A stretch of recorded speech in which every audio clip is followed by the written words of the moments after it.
Mlalela Nongoma FM sekhona eNongoma Shopping Center eduze kwami ngino Mr Nhleko.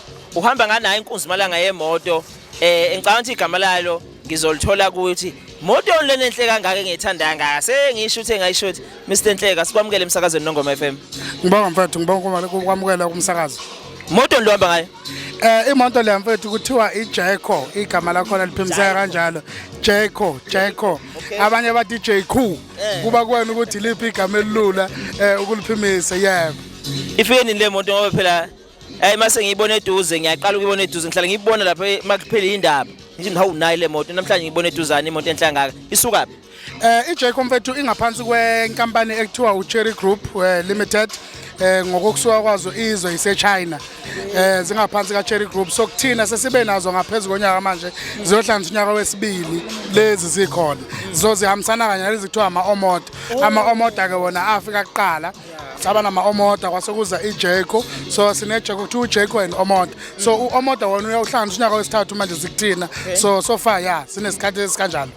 Nenzani la kaNongoma namhlanje siyabona nila kaNongoma nibekile istand senu nansi nemoto nenzani kahle hle namhlanje.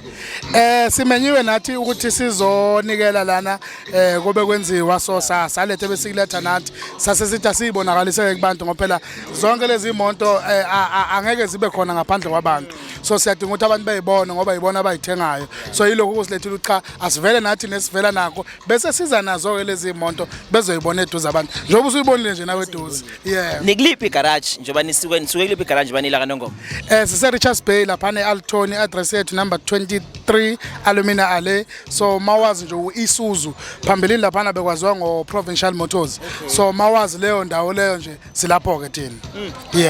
Mhlambe komunye umuntu uyafisa ukuba nale moto uyithola kanjani yini okumele ayenze ukuze akwazi ukuthi ngempela le moto ibe sezandleni zakhe?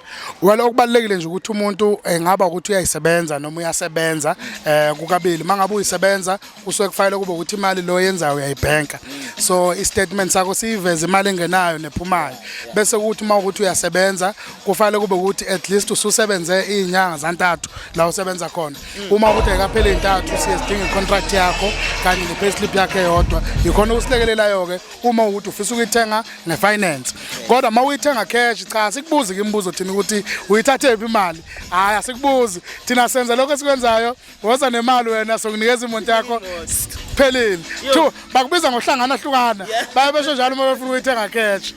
Ngifisa ukubheka la ku petrol injani emqanseni injani le moto ilungele ziphi indawo? Ngisho ngithi imoto elungele zonke indawo ngoba ngokwamandla bayiphile kakhulu zifika ngokuhlukana ama-Omoda afika nama 1.5 engine ikilowatt yakhona 115 kilowatt itorque yakhona lapha ko 230 bese kuthi amaJayco wona afika ne-engine e1.6 with ikilowatt e145 kanjalo netorque e290 ama-Omoda ke sesinayo nale ekuthiwa ihybrid lesebenza ngogesi kusho ukuthi uyayicharge njengoba usukucharge phone yakho yona inamandla kakhulu sine Omoda C9 okuyiyona okwazi ukuthi uyicharge nayo uhambe ngawo ngogesi ikusebenzisa kokubili ugesi mali ngiphelela leli khadi hayi uma kwenzeka ukuthi ugesi awunawo iyakwazi ukusebenza le ka petrol engine usho ukuthi nje ibattery yakho yona izoyigcina lapha mhlambe ku30% bese isebenzisela engine le ka petrol kuphela so zombili C9 Omoda bese kuba iJayco plug in hybrid so ihybrid ihlukene khona plug in bese kuba khona le charge wa engine lezi uyayicharge njengefoni uhambe ngayo and then kodwa ke kuya ngokuthi uhamba ngespeed esingakanani ngoba iyakwazi ukusebenzisa engine le ka gesi kuphela ingayisebenzisi eka petrol bese mangabe ispeed sakho sesikhuphuka isisebenza zombili ngokuhlangana. Mlaleli uyayizwa namhlanje umuntu ufundile bengingasi imoto iyakwazi ukusebenzisa ko2 namhlanje sifunda izinto eziningi mhlawumbe ungathini senubonile umcimbi ohamba kahle nithini njengengxenye yasuka ko-Omoda ukuthi nobonile umcimbi nani nakwazi ukuba nesandla kwaba impumelelo ukuthi nje amazwi nokuyibongela osukwini namhlanje? Sifisa ukubagqugquzela kakhulu abantu ekuthenini into enjengalena beyithathele phezulu ngithandela ukukhuluma kamfundisi lapho ukuthi kubaluleke kakhulu kupha kunokwamukela so akudingi ukuthi uzube nokuningi ukuze uzokwazi ukuthi ulule isandla uphi. So singabagqugquzela abantu kakhulu ukuthi impela nathi unyaka nonyaka njengoba sesiqalile sizoba khona futhi unyaka nonyaka sizokuzama ukuthi esiqale ngakho ngonyaka olandelayo ukuthi kuba kukhulu phela kubona ukuthi inkulu lenkampani.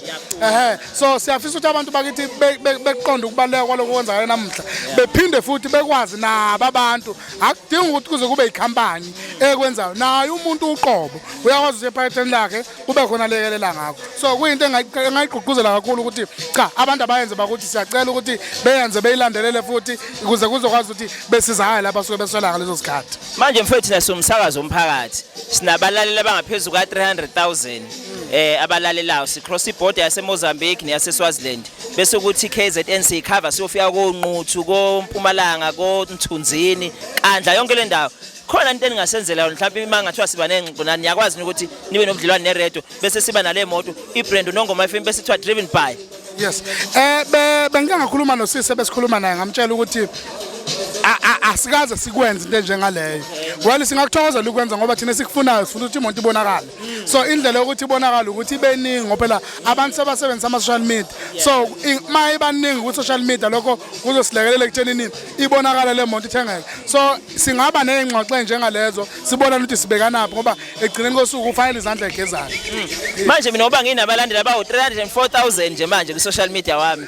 Mina ngingangibonelela nami ukuthi hayi nifake bese ninameka nesithombe sami. Cha mfethu ngoba ngisho okungadlula akukho okudlula ukuthi ahlale phansi ikhulume. Sibuka ukuthi singayenza kanjani ngoba siyafisa nawe ukuthi benefit nathi sibenefit. So ngicabanga ukuthi singahlela usuku bese sikwazi ukukhuluma lokho. Ngifuna ukuthenga le moto ke njengamanje nanga umuntu obukelayo lo mbukiso. Uxhumana nobani kanjani usiphe nezinamba mhlambe neaddress ukuze bekwazi ukufika. Alright, bengaxhumana nje nami ngoba mina owenza omoda lapha emsebenzini. So bengangithinta kwinamba yami 067 915 8736 067 915 067 915 8736. I-email address yami ngusifiso@hatfieldgroup.co.za. Basithola lapha ku 23 Alumina Ale eAltoni. Noma nje maye ngasesha nje umuntu ethi Omoda Richards Bay. I-internet izomvezela umuntu iziyombeka eminyango la ngikhona. Afika afuna usifiso wakanhleko. Usifiso wakanhleko uye yedwa umdayisi wakwa-Omoda bakithi. Afune mina. Hawu Mr Nhleko asibonga kakhulu isikhathi sibe semsakazweni Nongoma FM. Sithembu lo budlelwane sohlala ematafuleni sibenze. Siyabonga baba sobona ngani uzozwa ngawo. Okay besikade sikhuluma naye kumfo kaNhleko usifiso wakanhleko oqhamuka ke lapha kwi group yaka Omoda. Hey inhle nansi imoto ngiyathemba ukuthi uyayibonela ngoba lokhu idlala yedlula la screen sakho ukuthi inhle kangakanani. Hayi ngiyeza lapha eRichards Bay. Ningilindele na kanjani.